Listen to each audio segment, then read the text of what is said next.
BJP पक्षरु संविधान गौरव अभियान सम्मेलन भारतीय जनता पार्टी पानपो सांगठनिक जिला तरफ संविधान गौरव अभियान सम्मेलन चेन स्थित hockey village Mayfair ballroom ठारे अनुष्ठित हो पार्टीर जिला सभापति लतिका पट्टनायक सभापतित्व और मुखपात्र गंगाधर दास संयोजन आयोजित यह कार्यक्रम में मध्यप्रदेश सरकार नगर विकास और आवास तथा संसदीय मंत्री श्रीजुक्त कैलाश विजय वर्गीय मुख्य अतिथि और सम्मानित अतिथि भावे भटली विधायक इराशीष आचार्य रघुनाथपाली विधायक दुर्गाचरण तंती वीरमित्रपुर प्राक्तन विधायक शंकर ओराम राज्य बीजेपी साधारण संपादिका पूर्णिमा केरकेटा बीजेपी बुद्धिजीवी सेल संयोजक चंद्रशेखर शतपथी राज्य युवमोर्चा साधारण संपादक सुजीत सिंह प्रमुख जोग देथिले।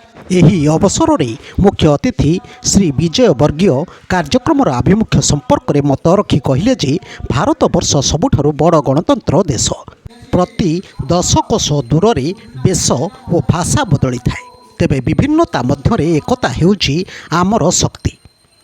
बाबा साहेब आंबेडकर देश को एकता सूत्र में बांधि रखिबा पई संविधान प्रस्तुत करथिले।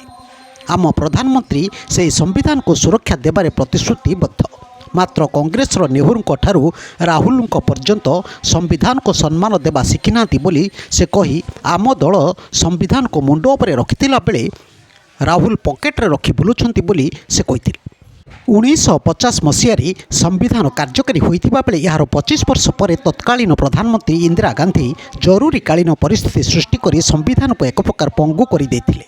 यह सह से तत्कालीन प्रधानमंत्री नरसिंह राव को समय रे अटल बिहारी वाजपेयी किपरि विश्व दरबार में भारतर गरिमा को बजाय रखिथिले से संपर्क में विस्तृत आलोचना करथिले।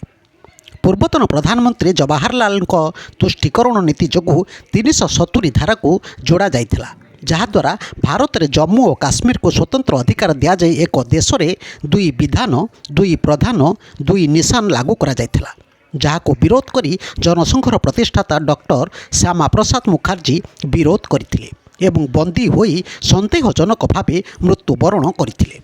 भारतर सर्वोच्च न्यायालय शाहबानू केस रे देइथिबा निर्णय को कांग्रेस सरकार बदलाई देइथिले। एहिपरि भावरे संविधान को बारंबार कांग्रेस सरकार कुचली देइछन्ती बोली से कहिथिले।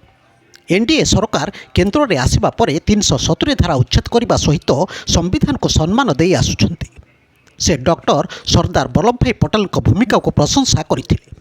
सम्मानित अतिथि विधायक श्री आचार्य एभली कार्यक्रम प्राय 50 स्थान में हेबाकु थिबा बेले प्रथमे भुवनेश्वर एवं राउरकेला पर संबलपुर हेबो बोली कहिबा सह कांग्रेस संविधान विरोधी कार्यक्रम संपर्क में वक्तव्य रखिथिले।